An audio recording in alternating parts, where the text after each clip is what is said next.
yung puzzle mo hindi maano yan siya. Ayusin natin. Kasi hindi siya nag-stretch. Hindi nagulo yung puzzle niya. Ayan.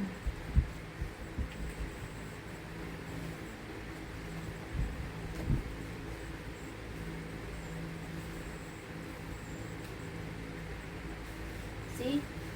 And then, yung pinakita ko kanina na lalagyan, ilalagay natin to dito.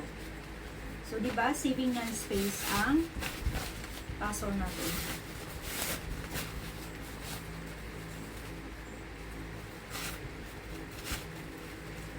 And that's it guys for today. So, since mahirap talaga, anong oras na ba? Kasi magpapasol pa ako.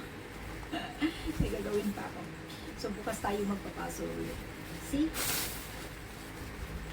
So, hindi siya magagalaw. Di ba ang galing? Thank you. Hope you enjoy my video and please give me a like. Good day.